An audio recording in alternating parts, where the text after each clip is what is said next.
안녕하세요. 저는 40대 초반의 지방 사는 여자입니다. 보통이라는 수식어로 가득한 제 삶에 갑자기 이런 일이 생길 줄은 몰라서 이렇게 글을 쓰게 됐어요. 인생의 반쯤은 살아오니 옳고 그름이라는 게 눈에 보이는 것만은 아니고 그 안에 숨겨진 사연들은 더 많다는 걸 알게 되더라고요. 제가 시댁 시부와 시동생과 인연을 끊게 된 것도 남들이 보면 충분히 흉볼 수 있는 거라고 생각하고 있고요. 하지만 저는 아무리 생각해도 제가 그렇게 나쁘게 했다고는 생각하지 않아요. 여기 글을 쓰는 것도 정말 제가 잘못했나 싶은 마음이 들어서 다른 사람들의 의견을 들어보고 싶은 마음에 고민하다가 결정하게 된 거거든요. 저와 남편은 대학 동기로 캠퍼스 커플이었어요. 많은 커플들이 사회생활에 들어가면 헤어졌지만 저는 남편과 계속 함께했고 그 덕에 결혼까지 하게 됐죠. 결혼 후 아이를 낳고 둘이 열심히 번 돈으로 지방에 있는 아파트를 자가로 사서 들어갈 정도였으니 저희도 열심히 살아온 것은 틀림이 없었어요. 결혼 때 친정은 기댈 수도 없을 정도로 힘든 상태였고 시댁도 시모 혼자 돈을 벌어서 사느라 지원을 받을 수도 없는 상황이었어요. 시모는 워낙 꼼꼼하고 차분한 분이라 젊을 적부터 한 푼 한 푼 열심히 모아 겨우 마련한 아파트를 한 채 가지고 계셨어요. 처음에는 시모와 제가 잘 맞지 않다고 생각했거든요. 제 성격이 워낙 예민해서 특히 애 키울 때는 시모의 행동들이 하나부터 열까지 거슬렸었죠. 하지만 시모는 그런 저의 예의 없는 행동에도 참아가며 긴 시간을 기다려주고 저를 설득해 주셨어요. 그런 부분에서 제가 얼마나 많은 위안과 감사를 느꼈는지 결국 애를 키우면서 저와 시모 사이는 엄청 돈독해졌어요. 함께 전쟁을 치르는 전우 같은 느낌으로요. 친정엄마보다 시모를 더 잘 챙길 정도였죠. 시모가 이 정도니 고부 갈등은 없겠다 싶으시죠? 그런데 그렇지만도 않더라고요. 나머지 시부와 시동생이 참으로 골칫덩어리들이었어요. 시부는 쓸데없이 가부장적인 분이시라 저와 시모를 여자라는 이유로 무시하고 막 부려먹기 일쑤였어요. 돈 한 푼 벌어다 주지도 않고 시모가 벌어온 돈으로 생활하는 주제에 말이죠. 게다가 시동생은 생긴 것만 번지르르 하지 실속 없고 허풍도 심하고 겉멋이 많이 들어 누가 봐도 겉만 그럴싸한 남자였죠. 아니 그냥 이 정도라면 차라리 밉지는 않을 텐데 시동생은 매번 시모가 벌어오는 돈 족족 손이나 벌리는 참으로 쓸모없는 사람이었어요. 이 상황을 아는 저와 남편은 어찌 보면 필연적으로 시모를 고생시키는 두 사람에 대해 안 좋은 감정을 지닐 수밖에 없었죠. 솔직히 시모가 없었다면 시댁에 들릴 필요도 없었을 거예요. 제가 시부와 시동생에게 철저하게 실망하게 된 건 남편과 결혼한 지 8년이 넘어갈 때쯤이었어요. 그 해에는 남편과는 나이 차이가 많이 나는 시동생이 결혼을 이야기를 꺼냈죠. 시동생은 당시 번듯한 직업이 없었고 근무한 횟수가 꽤 되는데도 돈 한 푼 없이 결혼을 하게 된 상황이었어요. 솔직히 결혼이라는 걸 해보신 분들은 다들 아시겠지만 하나부터 열까지 다 돈이잖아요. 저는 친정이 그리 잘 살지 못해서 그렇게 할 엄두도 못 냈지만 남편은 워낙 태생이 단단한 사람이거든요. 그런 사람 있잖아요. 주머니에 돈 들어가면 잘 안 나오는 사람. 그렇다고 구두쇠는 아니고 정말로 필요할 때는 돈을 쓰는 그런 사람이었어요.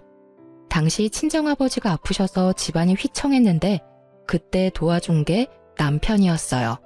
그리고 결혼식은 간소하게 하자고 했었고 저는 너무나도 고마운 마음으로 그렇게 하기로 했었죠. 어쨌든 이런 남편과는 전혀 다른 게 시동생이었거든요. 헐렁하고 경제관념도 그닥 없는 데다가 보여주기식 소비를 무척 좋아하는 사람이었거든요. 그런 사람이 결혼을 하겠다고 하니 처음에는 저와 남편이 말렸어요. 나이가 많은 것도 아닌데 왜 빨리 결혼할 거냐고요. 그런데 상대방 여자 쪽이 이미 임신을 한 상태라 마냥 기다리라고 할 수도 없는 노릇이었어요. 결국 시동생의 결혼 비용은 결국 시모의 통장에서 모두 다 나가게 되었어요. 전세 비용 보태달라는 게 5천만 원에 결혼식에 필요한 대부분의 돈을 시모에게서 마련했어요. 거기에다 더 열받는 건 시동생 와이프 될 사람이었어요. 서로 주고받기 없기로 하자고 이미 이야기가 끝났는데도 비싼 명품백과 다이아 반지, 귀걸이 세트를 가지고 싶다고 시모에게 직접적으로 말했다고 하더라고요. 결국 그 돈까지 마련하느라 시모는 여기저기 일을 많이 다녔어요. 방판에 식당 일에 시간 날 때는 배달 일까지 진짜 온갖 일을 다 하셨거든요. 자식이 웬수라고 결국 참다 못한 저는 총대를 메고 시동생을 불렀죠. 도련님, 결혼하는 건 어쩔 수 없는데요. 좀 약소하게 치를 생각은 없어요? 저러다 어머님 힘들어서 쓰러지면 어쩌려고 그래요. 형수가 뭔데 우리 집 일에 나서요. 우리 엄마고 엄마가 자식 결혼할 때 돈 대주는 건 당연한 거 아니에요? 그 정도도 못 해주면 그게 부모냐고요. 자식 결혼할 때 왜 돈 대주는 게 당연해요? 형은 결혼할 때 어머님한테 돈 한 푼 빌린 적 없거든요. 그리고 도련님 눈에는 제가 남처럼 보여요? 당연하죠. 형이랑 결혼했다고 제 누나가 되는 건 아니잖아요. 솔직히 가족처럼 굴면서 이렇게 선 넘는 것도 진짜 불쾌하거든요. 나 참 자기가 뭐라도 되는 것 마냥 나서기는 왜 나서? 형수가 나한테 돈 줄 거 아니면 신경 쓰지 마세요. 이야기를 듣는데 뒷골이 팽팽하게 당기더라고요. 살다 이런 싸가지 없는 놈은 처음 봤거든요. 형이랑 결혼했으면 가족이지 가족이 아니라고 말하는 저 말본새부터가 아주 싹수 노란 놈이란 것만은 확신했죠.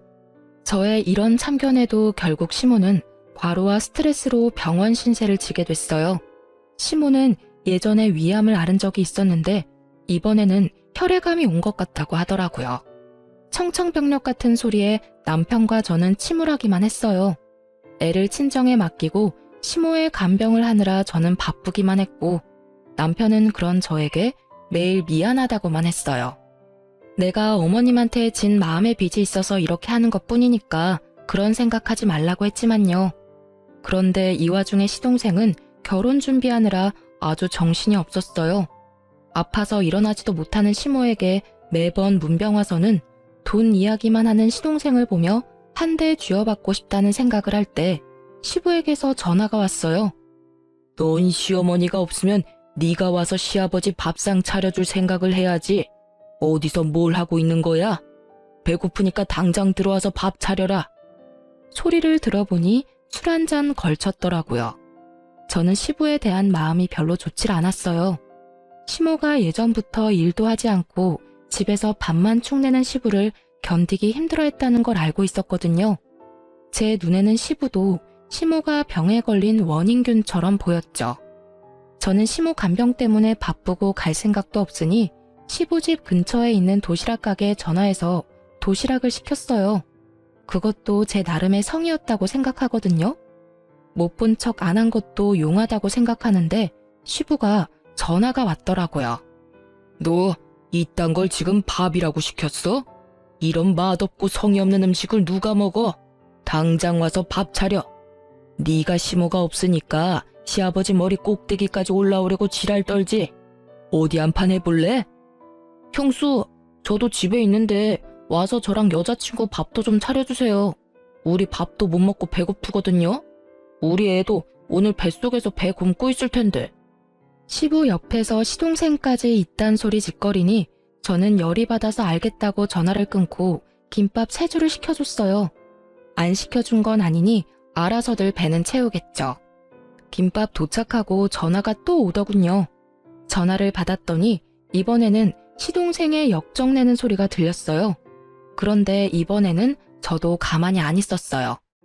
형수, 지금 사람이 몇 명인데 꼴랑 김밥 3줄이에요?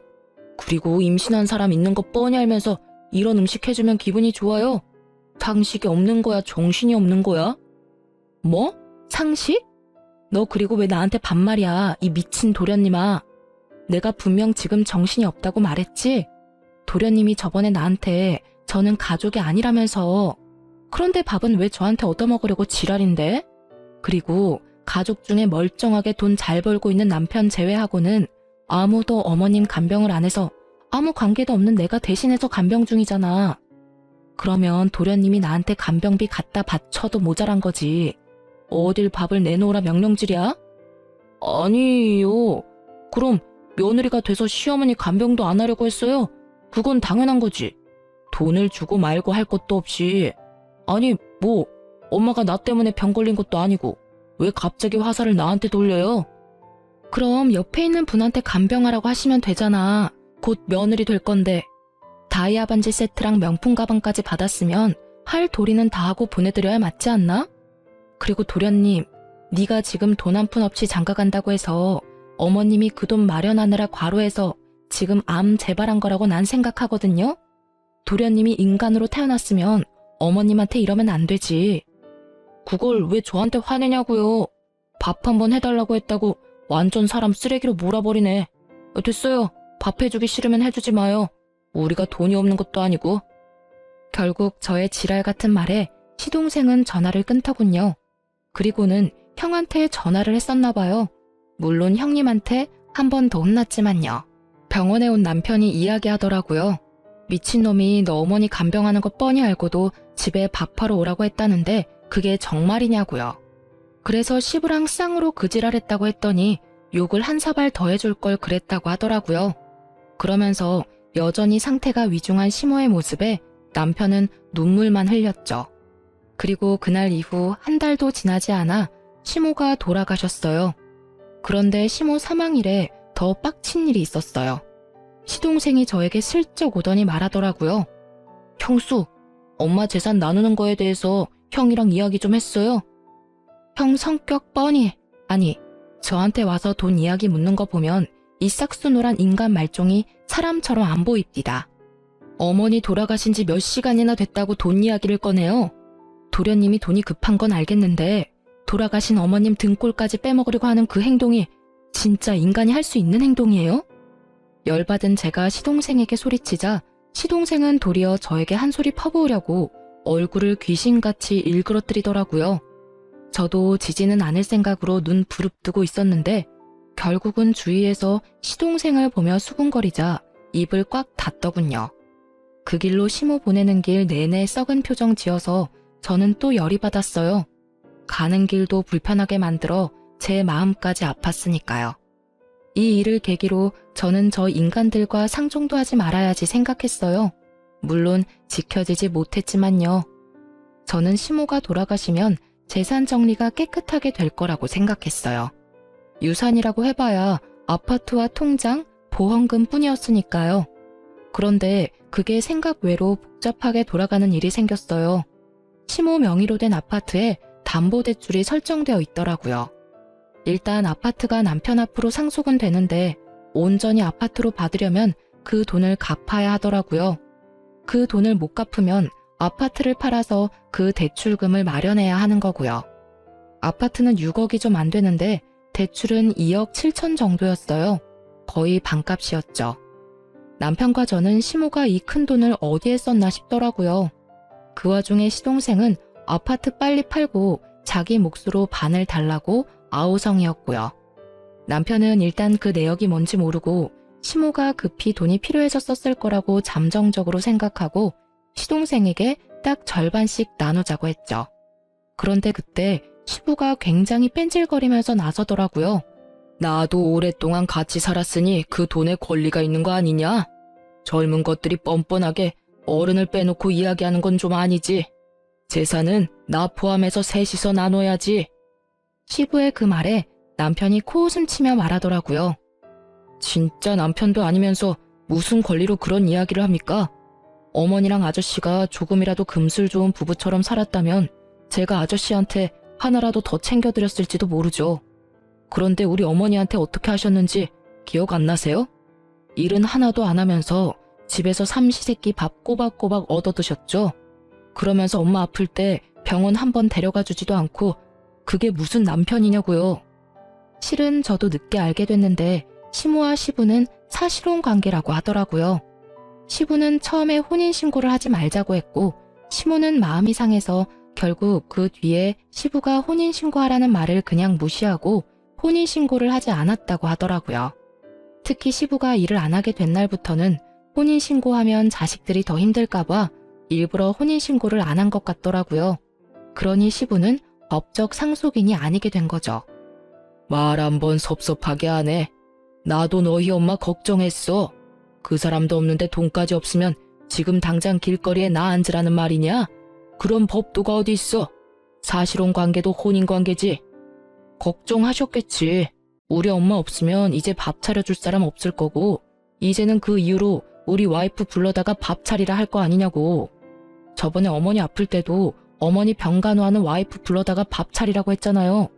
내가 어이가 없어서 그 이야기 듣고 진짜 다 때려 엎으려다 참았어요. 엄마 아직 살아계셨을 때니까. 경고하는데 앞으로 재산 이야기에 나대지 마세요. 어떻게 할지는 제가 결정합니다, 아저씨. 결국 시부는 남편 말에 열받았지만 대꾸는 못했죠. 자기도 이리저리 찾아봤을 거예요. 사실혼 관계라는 것만으로는 아무것도 받을 수 있는 게 없다는 걸 알았겠죠. 시부는 남편과 대화가 통하지 않으니 시동생을 이용하려 하더군요. 며칠 뒤 부동산에서 연락이 왔어요. 동생분이 너무 재촉하는 바람에 이쪽도 곤란한데 금매라면 더 싸게 내놓을 생각 없냐고요. 저와 남편은 그때 시모 유품을 정리 중이었거든요. 남길 만한 추억이 되는 물건이나 물려받을 만한 귀중품을 제외하고는 다 버릴 생각으로 정리 중이었는데 그 전화가 오니 남편은 화가 나서 시동생을 불렀어요. 그리고 그때 시모의 화장대 아래에서 대량의 장부가 나왔어요. 그걸 확인하니 시모가 써둔 가계부였어요. 그 꼼꼼한 성격만큼 10원짜리 하나까지 내역이 싹 다 적혀 있더라고요.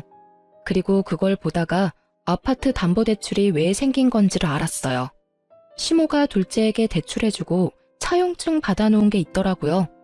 결국 남편 극대노해서 시동생 오자마자 난리쳤어요. 야, 너 이거 뭐야? 엄마 장부에 너한테 돈 빌려준 거 적혀있던데 엄마가 너한테 돈 빌려준 거 왜 이야기 안 했어?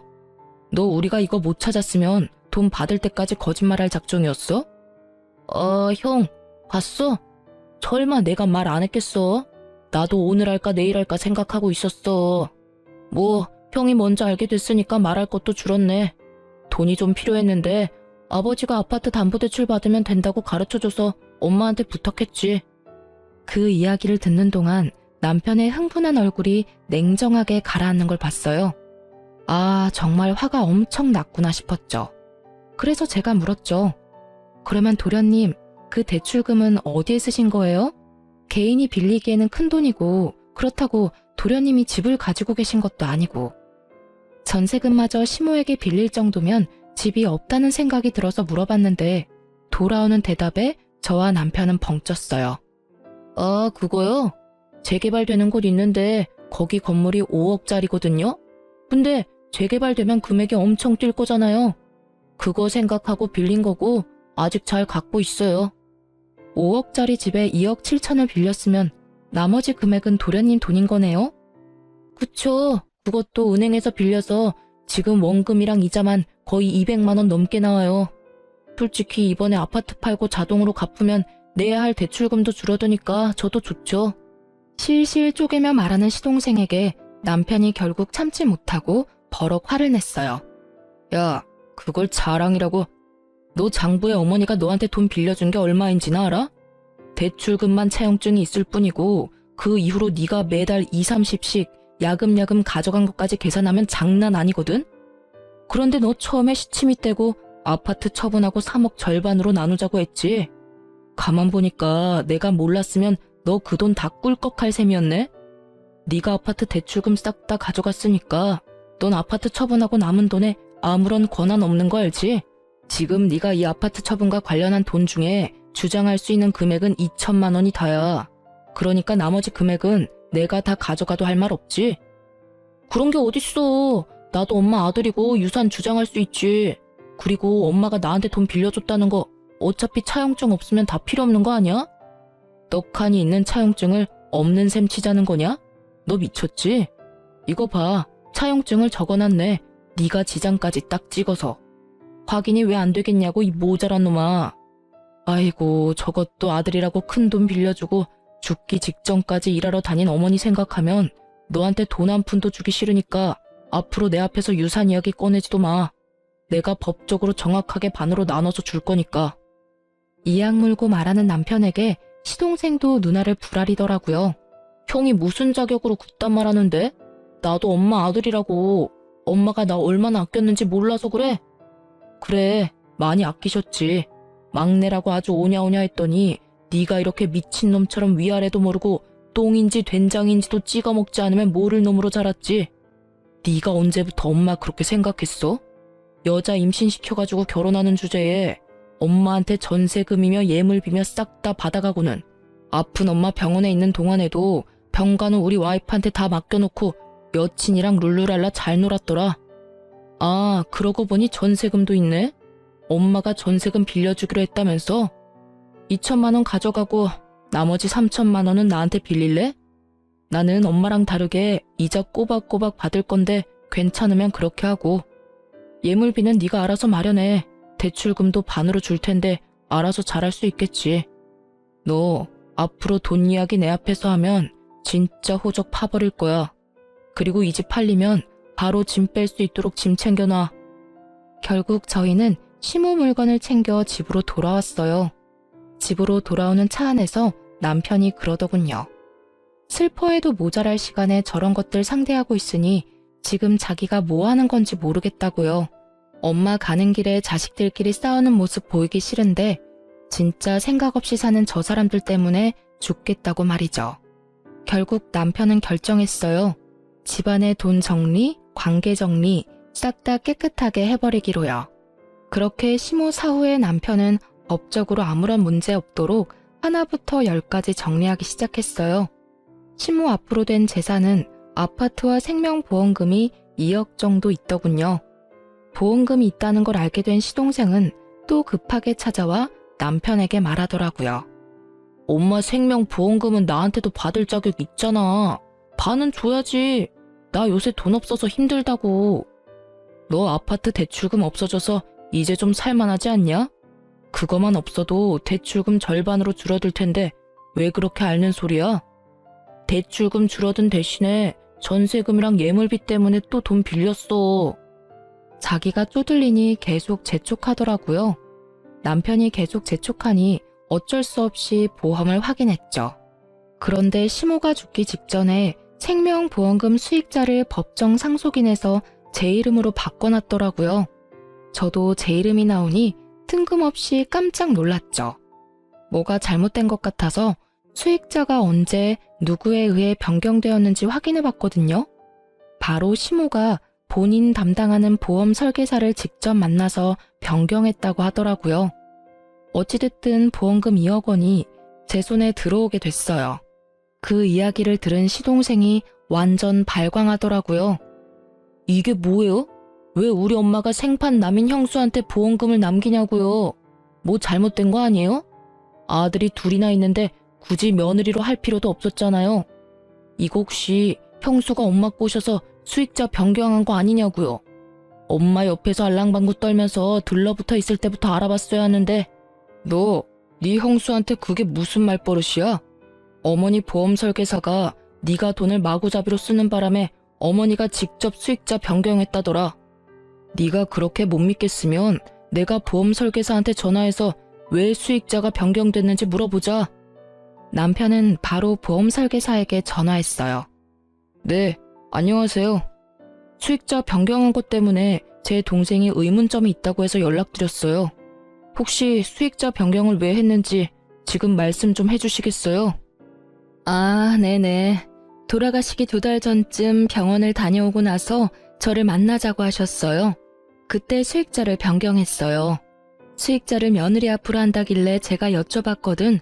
장성한 아들이 둘이나 있는데 며느리한테 변경하는 이유라도 있냐고요.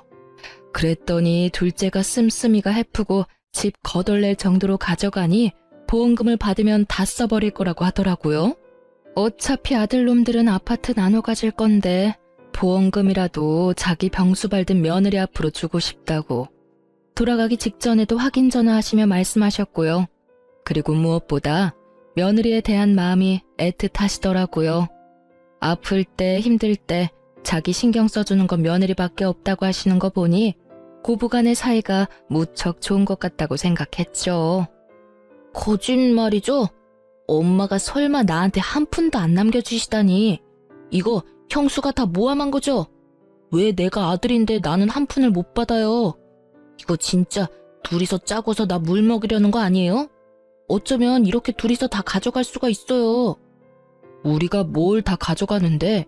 너 말 똑바로 해. 네가 가져가는 건 2억 9천만 원이야. 그것만 해도 크다고 생각하는데 뭐가 하나도 없냐고. 너 그 돈 묶여 있었으니까 별 생각 없지? 그게 엄마 돈이라는 생각도 없고. 네가 이러니까 보험금 수익자를 변경하신 거지. 그러니까 왜 그렇게 되냐고요. 아파트 담보대출은 이미 끝난 건이잖아요. 보험금은 다르죠. 엄마가 넣은 보험금을 왜 며느리인 형수가 가져가요? 형수가 받을 거면 제 와이프도 받아야 되는 거지. 이거 명백한 차별이고 문제 있는 사항이라고요. 나 진짜 이런 식이면 고소할 거예요. 하세요. 도련님 마음대로 한번 해보시라고요.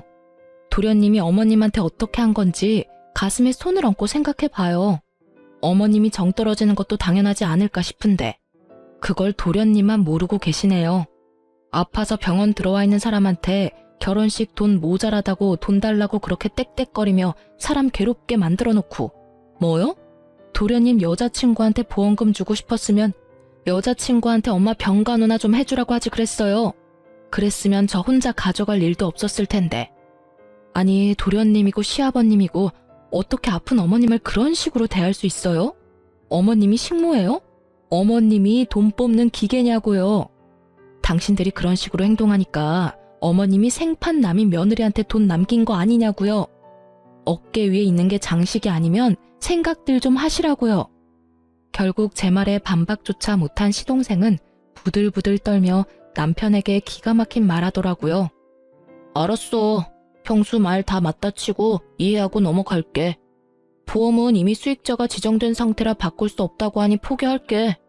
이렇게 됐으니 보험은 필요 없어. 그런데 엄마 돌아가셨으니까 지금은 형이 내 보호자잖아. 그러니까 내 빚보증 좀 서줘. 정신 나간 놈아. 내가 왜 네 보호자야? 네가 미성년자야? 너 일하고 돈 버는 사지 멀쩡한 성인이야. 나는 빚보증 같은 거 서줄 생각 없어. 네가 평생 엄마 등골 빼먹으면서 살아서 남한테 빨대 꽂는 게 당연한 거라고 생각하는 것 같은데 나한테까지 그런 식으로 하게 두지는 않을 거야. 너도 나이 먹을 만큼 먹었으니 너 알아서 해. 다른 사람들한테 손 벌릴 생각하지 말고. 그럼 어쩌라고. 나도 곧 죽겠는데. 형이면 형답게 좀 해달라고. 이제 곧 결혼인데 나 땡전 한 푼 없어. 엄마 유산 형이랑 형수가 다 가져가게 생겼잖아. 어이가 없네. 왜 내가 다 가져가? 너도 가져갔잖아. 아파트 담보대출 빼면 안 되지. 그리고 아파트 집값 떨어져서 제값 못 받으면 너한테 돈 더 받을 거니까 그렇게 알고 있어. 그리고 우리가 그때 생각하지는 못했는데 어머니 아파트 상속받으면서 내야 하는 상속세, 증여세 같은 거는 정확히 반 나눠서 낼 거니까 그렇게 알고 있어. 네가 가져갈 돈이 있으려나 모르겠네. 세금은 다 나눠서 내야 하니까. 세금 이야기까지 꺼내니 갑자기 시동생 입이 꽉 다물어지더라고요. 거기까지는 생각도 못한 것 같더라고요. 그저 자시 앞일에만 급급해가지고 어떻게든 시모의 유산을 가지고 가려던 것 같았는데 제대로 되지 않아 짜증을 냈어요. 솔직히 이쪽도 이쪽대로 화는 났죠. 어디 형한테 빚보증을 서달라는 말을 해요? 남편 같은 사람에게 그런 말은 인연 끊자고 하는 말과 다를 바가 없거든요. 결국 시동생에게는 따로 주어질 유산이 더는 없었어요. 그렇게 남편은 집 팔리기 전에 짐이나 싸서 신혼집으로 가라고 했죠. 신혼집이 제대로 계약이 됐는지는 모르겠지만요. 그리고 이 모든 이야기를 곁에서 보고 듣던 시부는 남편 말에 고개만 끄덕이고 있더라고요. 평소 같으면 소리를 치며 아버지 행세했을 사람이 웬일로 조용한 듯 있나 싶었더니 이미 집안의 실질적인 상속권자가 남편이라는 걸 알고 나서는 눈치를 보는 것 같더라고요. 혼인신고가 되어 있지 않은 사실혼 관계라면 집안에 상속받은 자식들이 정을 봐서라도 돈을 조금이라도 해주면 다행인 거고 안 해줘도 법적으로 문제될 건 없는 상황이었거든요.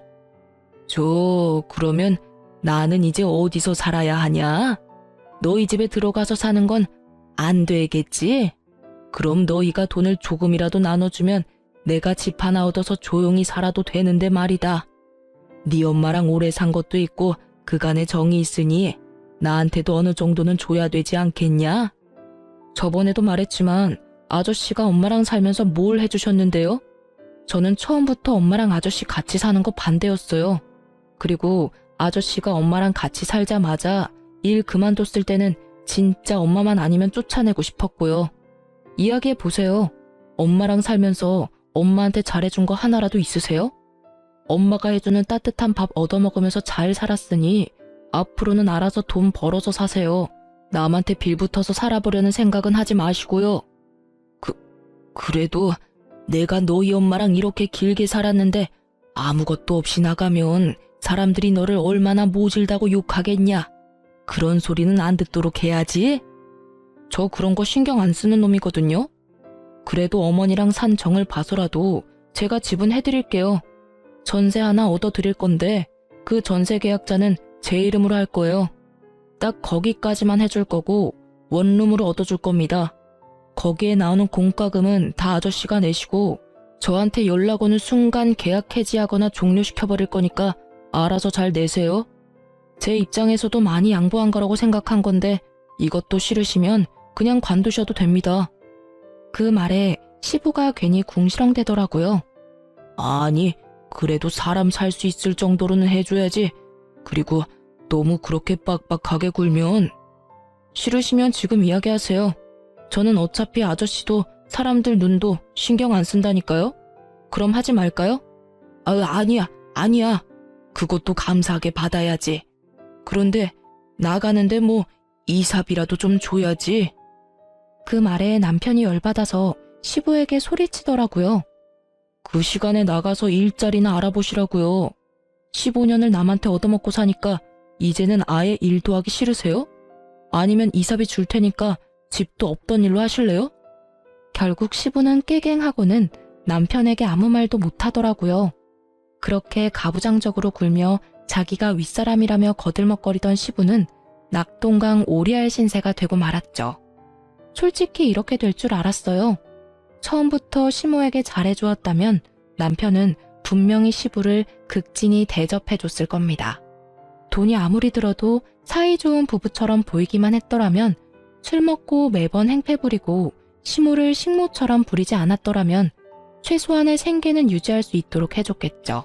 본인 인생 지옥길에 들어선 줄도 모르고 시모 돌아가실 때까지 잘난 척 거들먹거리며 행패 부리던 시부는 결국 이렇게 인생 말년에 혼자 호래비 신세를 면치 못하게 됐어요.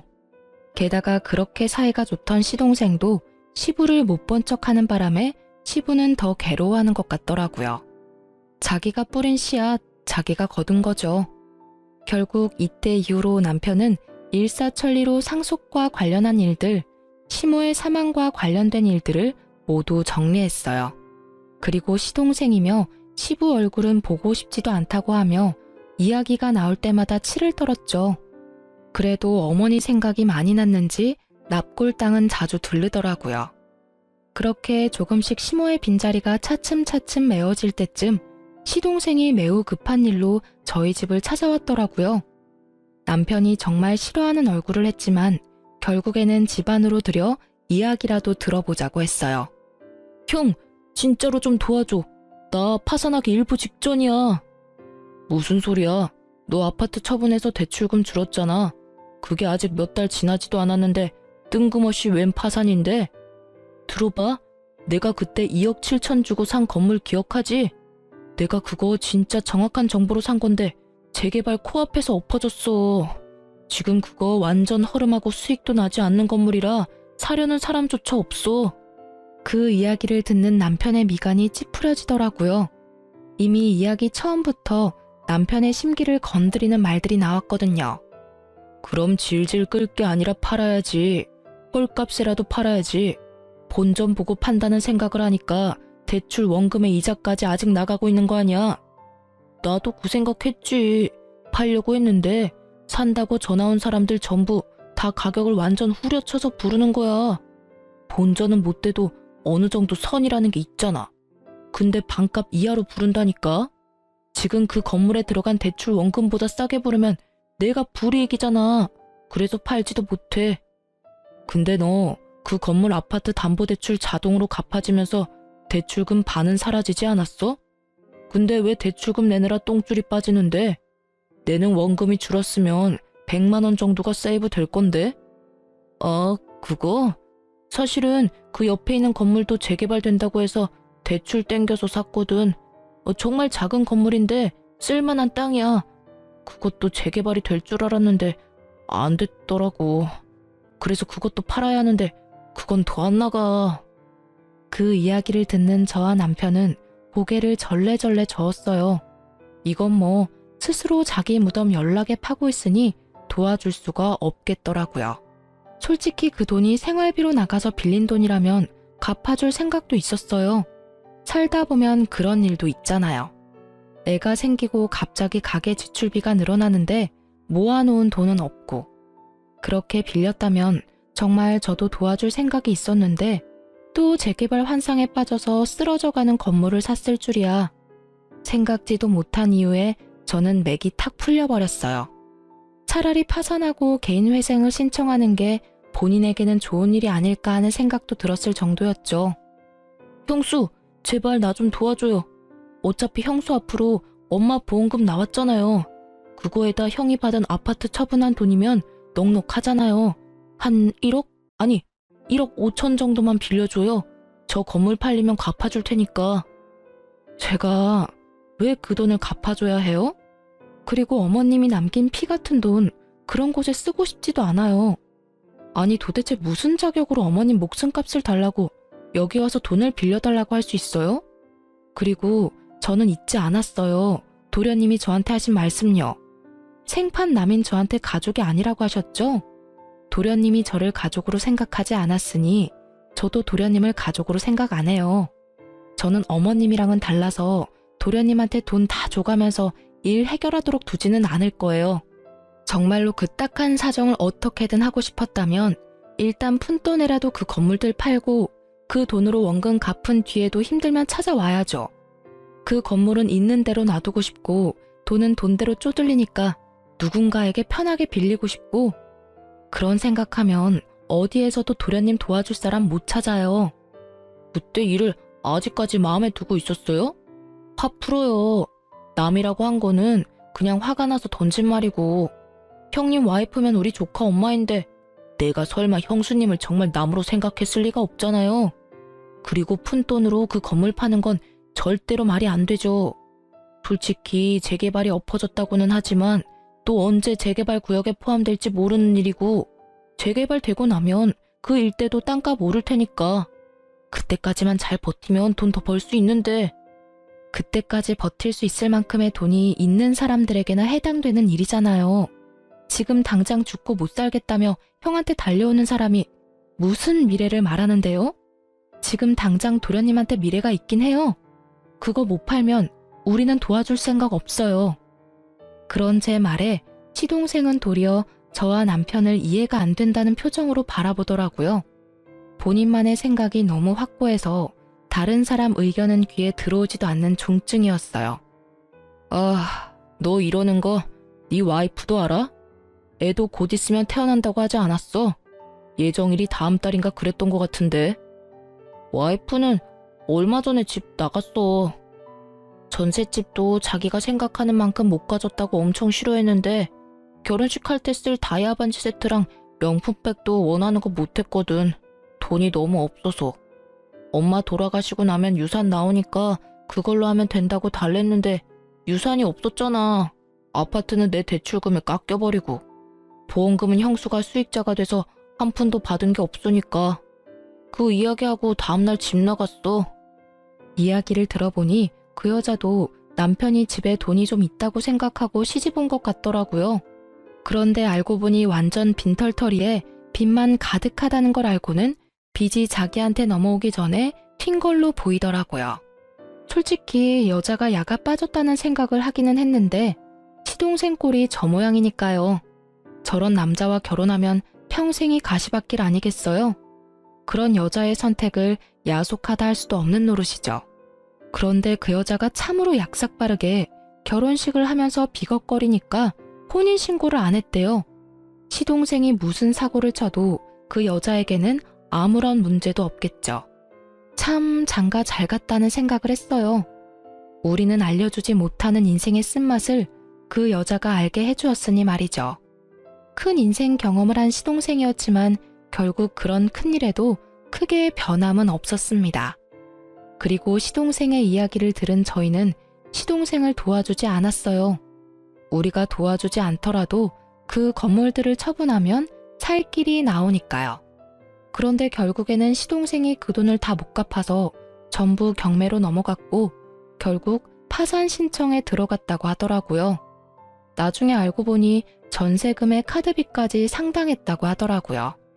그 카드빚은 거의 대부분이 그 여자에게 쓴 것들이었고요. 그런 시동생이 집까지 잃고 간 곳이 어디인지 아세요? 바로 남편 명의로 남편이 계약해준 시부의 전셋집이었답니다. 집주인이 연락 왔었거든요. 계약했을 때는 한 사람이었는데 왜 두 사람이 사냐고 말이죠. 남편은 그분 아들이니 크게 걱정 안 해도 되고 문제가 생기면 연락만 달라고 했죠. 남편이 신경 쓰여 하길래 제가 근처 한번 가서 확인해 봤거든요. 두 사람이 어떻게 지내는지. 시부는 시모 살았을 적에는 빳빳하게 다린 셔츠와 바지를 입고 동네 돌아다니며 사장 소리 들으면서 떵떵거리며 지냈거든요. 그런데 지금은 다림질은커녕 빨래도 제때 못해서 호레비 냄새나는 몰골로 동네 돌아다니며 여기저기 돈 되는 일 받아서 하고 있더라고요. 그렇게 사이좋던 시동생은 그 집에 들어가서는 시부부터 쫓아내려고 안달이 났다고 주변에서 전하더라고요. 시부 인생도 참으로 딱했어요. 시모와 남편에게 강압적으로 굴더니 결국에는 끈떨어진 뒤움박 신세가 됐잖아요. 이래서 있을 때 잘하라는 말이 생긴 것 같아요. 저와 남편, 시모에게 조금이라도 잘해줬으면 저와 남편이 두 사람을 그렇게 보내지는 않았을 거예요. 그리고 시모도 수익자를 며느리인 저로 변경할 일도 없었겠죠. 결국은 자신들의 행동에 대한 대가를 고스란히 치르게 된 걸 보니 인과응보라는 말이 저절로 생각났어요. 스스로 열심히 지옥길 걸어가는 걸 충분히 옆에서 말렸음에도 역시나 포기하지 못하는 걸 보니 앞으로도 우리 부부와 만날 일은 없을 것 같아요. 그렇지만 시모의 마음을 생각하면 지금이라도 시동생과 시부가 제정신을 차려줬으면 싶어요. 긴 글을 쓰면서 참 많은 생각을 했어요. 특히 돌아가신 시모 생각이 가장 많이 났죠. 그분이 있었을 때 제가 해야 했었을 일들, 잘못된 걸 바로 잡기 위해 제가 할 수 있었을 일들을 생각하며 후회하게 되네요. 그러니 글을 읽고 계시는 분들, 있을 때 잘하라는 말이 괜히 있는 게 아니더라고요. 마음을 다하고 절대 나중에 후회하지 마세요. 시동생과 시부를 보면 그게 딱 와닿아요. 앞으로도 후회 없이 열심히 하루를 살아갈 거예요. 긴 글 읽어주셔서 너무나 감사합니다. 모든 이들의 앞날에 축복이 깃들기를 바라며 이 글을 마치겠습니다.